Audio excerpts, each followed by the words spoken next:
خوشحالم از اینکه بار دوم در خدمتتون هستم و یه مقدار منو ببخشید، یه مقداری حال احوالم خراب شده به دلیل 3 چیز. یعنی من بابت این 3 چیز باید از شما عذرخواهی بکنم.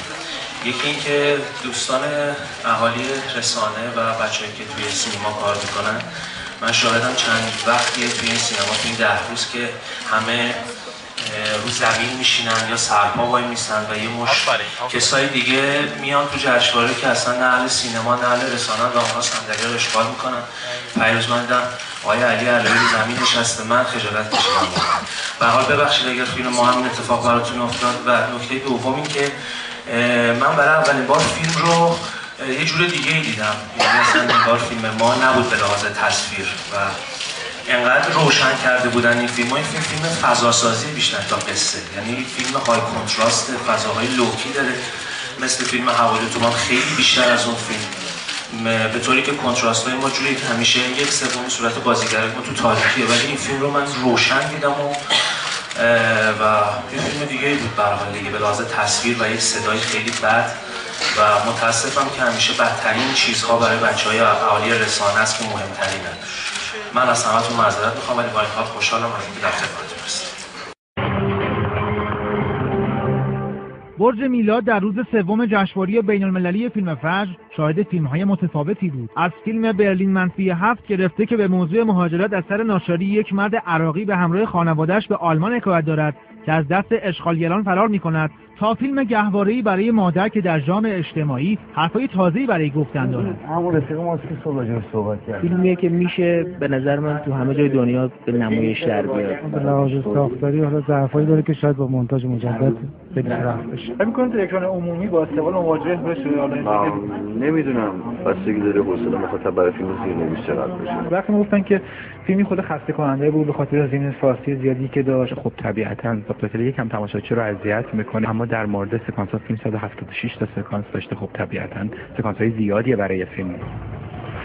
داد بدنی آمده و از بچگی شروع کردن کار تئاتر خوندن، اونم چیگه تئاتر خوندن و شروع کردن توی آلمان، اونم کار تئاتر بوده و بعد به سینما رفتن.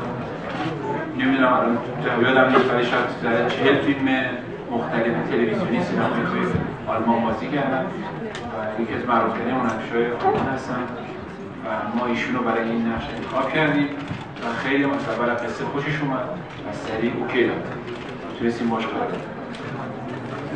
چون اولین باری که ایران میاد همش می‌ترسیم که نمیان ولی گفتن اگه شوهرم بیاد دخترم بیاد میام. بعد آقای درصد دبیر جشنواره هر گفتن اوکی باش بیان، همه با هم میاد. در روز اومدن اینجا روز پنجشنبه حدود ساعت 5 صبح رسیدن اینجا، بردنشون هتل، بعد 9 حرفا بلند شدن بیو چی توچال شدن، اصلا شوکه شدن با برف اینا، اصلا از تهران شوکه شده.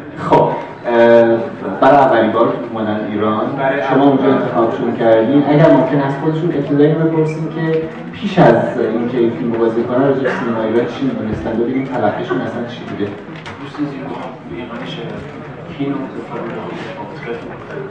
آقای شاید برشون میکروفون روشن میکنیم بستان. مرسی. نه این چراغ رو روشن شما شما مرسی. Ich habe durch die Berlinale, die ja jedes Jahr stattfindet, viele iranische Filme schon mal gesehen. Und was soll ich sagen, ich mag sie. خانم عیشان تو برلین، تو فستیوال برلیناله، فیلم‌های ایرانی رو خیلی دیدن.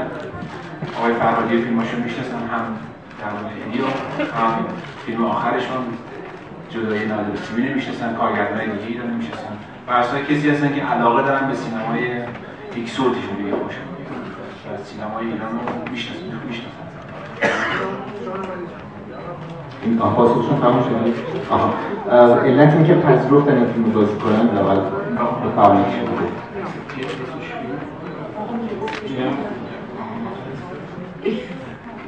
Es geht für mich die Art und Weise, wenn die Menschen miteinander sind, wenn also diese Hilfe zu geben, wo Hilfe nötig ist. Und die Frau, diese Ärztin, die selber letztendlich die größte Hilfe wahrscheinlich auch braucht, es nicht für möglich hält, sich selber zu helfen, aber dafür anderen zu helfen, ist für mich ein sehr menschlicher Zug. Und ja. مسئله انسانی که توی قصه است برای من خیلی مهمه. اینجوری که آدما برای هم دیگه هستن. یا مثلا این خانم به خودش نمیتونه کمک کنه ولی به دیگران کمک کنه. توی این پروسه یواش یواش یه جوری هم خودش این چیزای مسائل انسانی که بین این آدما بودن قصه‌هایی که بودن برای من خیلی مهمه. من یه توضیح اضافه کنم. من تو مدتی که باش کار میکردم به شدت رابطه لذت بخشی داشتیم. یعنی موقعی که من یه میزانسن رو براش توضیح میدادم انقدر تمرکز داشت، انقدر خوب بود که مثلا بعد از نیم ساعت میومد و ریزترین سوالا رو پیدا میکرد که راجع به اونا میپرسید و کاملا مسئول بود. دوست داشتم حالا راجع بهش صحبت کنم.